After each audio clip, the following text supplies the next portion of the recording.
A group of citizens from a retirement village went on a much-anticipated outing to a wildlife heritage site.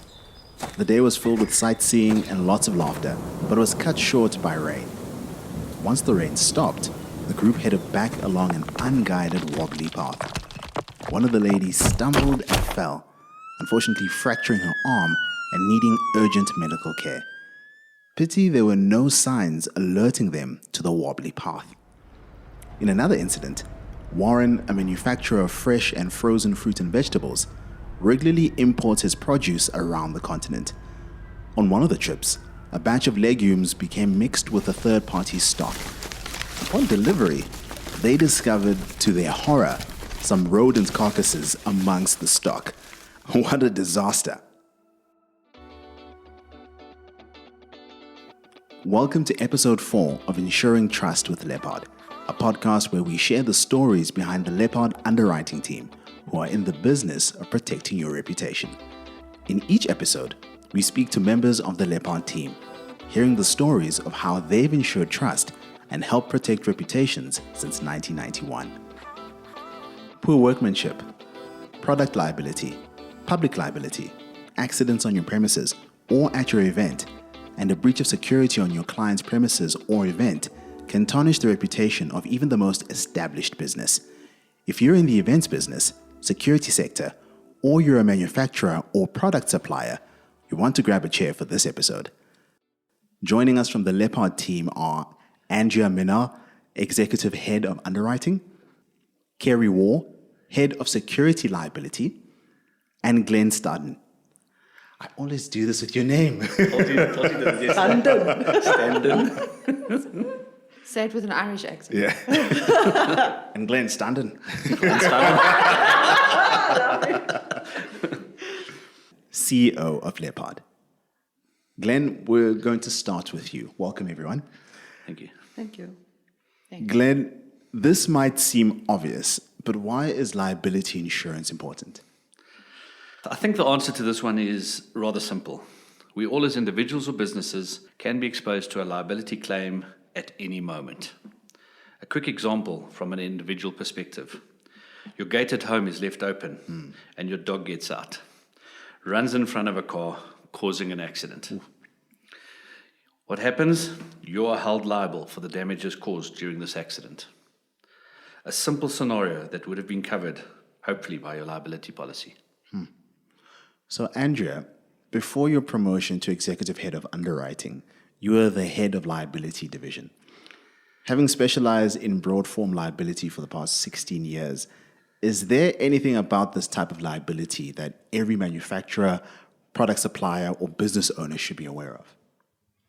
Yeah, so there's a couple of things that come to mind. What really stands out for me is that you need to retain a business law attorney or appoint a legal representative.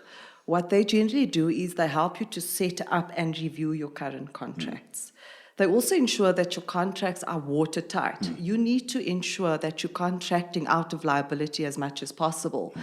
Don't feel bullied into signing a contract where you assuming all the liability simply because you are desperate for business. Sure. Strict liability is also being imposed in terms of the Consumer Protection Act. What often comes up is, a supplier thinks, well, I'm probably not liable here because I haven't manufactured the product. But in essence, anyone in that supply chain, whether you're supplying the product, distributing the product, wholesaling the product, each and every person in that chain is strictly liable in terms of the Act. Also, so just to simplify, just to add on to what Glenn's mentioned, is that if members of the public or customers visit your premises, or if the insured visits or works on third-party premises or undertakes activities in public places, they are then potentially exposed to third-party liability claims.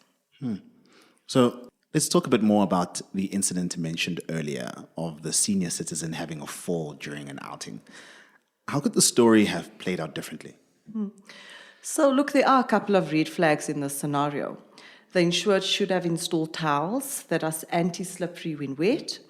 If this was a self-guided tour, warning signs should have been clearly displayed. Small things like posting warning signs of slippery surfaces and any other potential hazards is a start.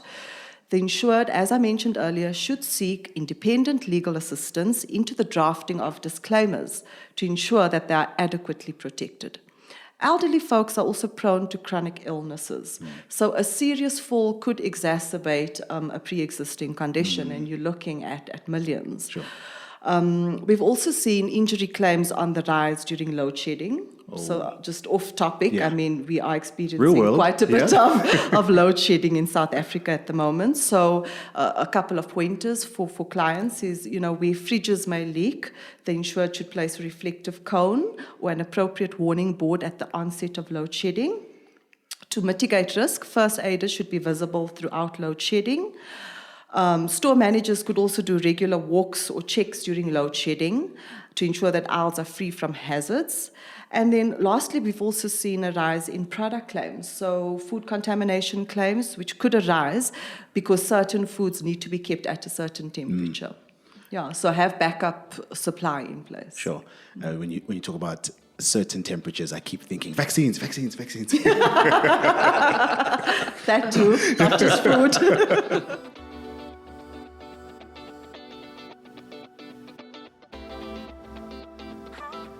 Kerry, you've worked in the sector for 22 years, and you've always had a strong interest in security liability. I don't know about you, but when I go to a major sporting event, I'm not necessarily looking at, are the fans behaving? I'm always thinking, who's going to stop the fans from misbehaving? 100%. What is security liability all about, and who needs it? So, security liability is the provision of a specialist liability insurance to cover the nuanced risks that are inherent to security companies. Security companies are a very different animal, and they are also quite diverse. A security company can provide a number of differing services that require the policy response specific to those services. For instance, an alarm installer needs products liability cover, but a security consultant needs professional indemnity cover. So the security liability product incorporates these different covers, but also includes liability cover for the custody and control risk, which is essential to a security company. By way of example, the cover for guards, armed guards, the cover will respond for claims arising out of the possession or use of a firearm. So where a guard actually shoots someone else. Yeah. We also provide cover for the provision of security services at special events, music events, rugby games, etc. We do money in transit, theft by security personnel of third-party goods. And more recently, we've included cover for claims arising where security companies are actually escorting cargo. So, I mean, if you think about the July riots last year, Yes. that would have been Good case in point, essential. Yeah. And also where they do, again, back to July riots, but strike and riot crowd control. When we started doing these two sections, we did not anticipate July riots, but we've learned from them. Who needs the insurance? Quite frankly, any and all security companies. It doesn't matter how big or small you are. Yeah. It doesn't matter whether you provide a standing sort of static guarding service or if you're doing more complicated risks such as anti-illegal mining. Sure. Yes, anti-poaching. Yeah. So we can write very small businesses or we can write bespoke wording for the more complex and diverse risks. And it's amazing what tends to happen when you least expect it. I remember like in the last year of a security guard deciding to walk off with a trolley full of cash and disappears for months on end. It's like I can just imagine that everyone who has some kind of security needs really needs to focus and be sure that they get themselves sorted. When we think of security guards and the security industry, particularly with rising crime in South Africa, you must have quite a few case studies of where this type of insurance was essential. Can you share one of those stories with us? The one that always sticks out with me is theft actually by security personnel. And with the best intentions, they don't earn a huge amount of money. So theft by security personnel, especially in the current economic climate, is on the increase. This one sticks out because it shocked me at how easily he managed to do it. So one of our clients was contracted to provide security services to a very large liquor distributor, which included access, egress control, and receiving and dispatch services. What was unique about this particular situation is that the scope of work permitted the guards to actually receive and sign for goods after hours at deliveries and collections, but when the warehouse staff were off duty, and essentially they were doing the job of the warehouse staff. Ooh. So I see several unusual problems because there. it's not really a Yeah. security service. On the date of the actual loss, the guard permitted a truck and driver onto site. After checking the documentation, the guard then directed the driver to the warehouse and followed. At collections and deliveries, the same guard oversaw the loading of the liquor onto the trailers, and this can all be seen in the CCTV footage. Yeah. After they finished loading the liquor, the sides of the trailers are closed, and the same security guard then follows the truck on foot back to the main gate, checks the documentation, and permits the truck and driver to leave. A short while later, the guard then reports a problem with his child, leaves site, and is never heard from again. He never returns to work, he just disappears. So there were no third-party staff at the warehouse or for collections and delivery. So it was that time of the day when the security personnel were permitted to actually do this job. It was only security staff. The documentation all looked legitimate, but it was in fact forged. There was no collection schedule for that time of the morning. The forklift drivers had no reason to be suspicious because similar incidents had occurred before. Yeah. The security staff would help with actually loading these trucks. The driver of the truck was also known to the forklift drivers because he was someone that had been there previously. He was employed by a company that collected on a regular basis, but this was a job he did. He was actually paid to do this job. I think he was, to assist the security guard in the theft. So the guards have obviously paid him, or whoever asked the guard to steal. So the original estimate of that loss was 1.9 million. Insurers ended up having to pay that as a fidelity, what we call a fidelity risk claim, because it's theft by security personnel. But it was well thought out.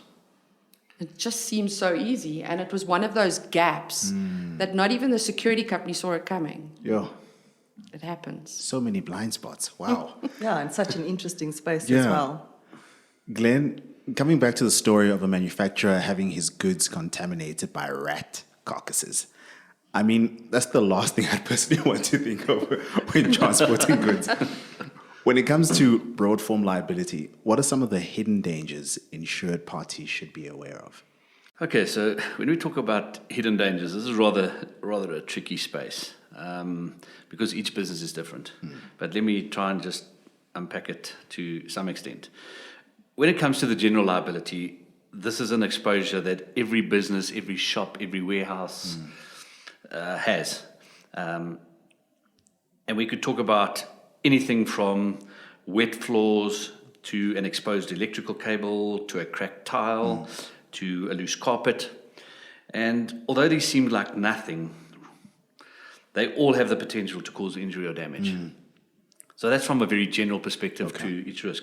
When we start talking about the hidden dangers lurking within a specific risk or business, like in the example that you've just spoken about, then these circumstances are so unusual and so unexpected. And it's for this very reason that it is so important that every business buys liability cover. Because hidden dangers strike when we least expect. Ooh.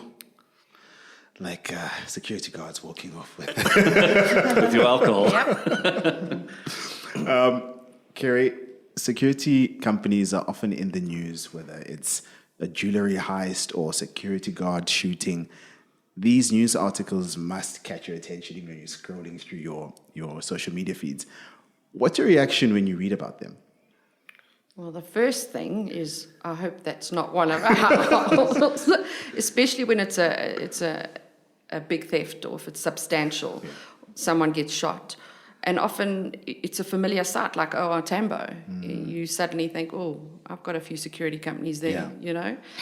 Unfortunately, though, most of these news articles don't actually name the security companies. So you don't know until the claim lands on your desk that is one of yours. The next thing is, what are the circumstances of the loss? We all want to know what happened. Yes. But keeping in mind that not every loss leads to a claim or to payment. Sometimes security companies are not liable, but it's always an interesting read. I don't know how much of it we can believe. Sure. You're getting a journalist perspective, but it's always an interesting read. And then, Glenn, a last question for you. When it comes to liability, security, and events, what are some of the things that set Leppard products apart? Okay, so I think in the main, we have a plain language policy which really does provide quite broad cover. But that said, this is only really of value if the risk has been properly assessed and the appropriate cover provided. And this is why proper information at the quoting stage is so important. However, what we're really selling is protection for the future when the dreaded claim happens. Yeah. And only if and when that claim arises is our product offering truly tested. And that's our moment from a claims perspective to shine. Sure. So, to all of you, what's your advice to insured parties and to your brokers when it comes to liability, security, and events? Doesn't have to be all of you, but maybe something that pops to mind. I think it's essential. Obviously, we think that everybody should buy insurance. Yeah. I mean, you should be looking after your bottom line, but don't just buy any product. Buy the right product, because you don't want to be paying for insurance and then find it doesn't respond because you've bought the wrong product. You know, and that's why you have specialist and niche sort of underwriters out there. Buy the correct product. Don't just buy the cheapest product. Yes. Buy the right product. Yeah, and I think to add on to that, purchase as much cover as you can afford, because potential liabilities to third parties could cripple your business. I mean, it's your livelihood. And if you don't think it can happen, it can. So as we close, Andrea, word at the water cooler, or the coffee station, is that you're the queen of karaoke. Which song, in your opinion, best describes Leppard's culture and why? Wow, there's so many that come to mind. Simply the best. We Are the Champions. The one that really resonates with me is We Will Rock You by Queen. It's catchy, electrifying, and best describes our culture. It's a great party song. There tends to be this perception that insurance people are boring, but we can play hard too. Yeah. We will rock you. A new employee joins the organization and is blown away by the sincerity and camaraderie within the organization. We will rock you. A Leppard client has a major claim and, they have this crisis on their hands. We're there to support them. We're there to guide them every step of the way. We do live by protecting your reputation. We will rock you. With that, Andrea, Glenn, Kerry, thank you very much. Thank you. Thank you. Thank you. Thank you for listening to this episode of Insuring Trust with Leppard. To listen to previous episodes, check out our social media channels on YouTube, LinkedIn, Instagram, and Facebook under Leppard Underwriting, and on Twitter at Leppard_writing. To find out more about Leppard products or to get support as a broker, visit leppard.co.za. Till we meet again, make sure your reputation is protected.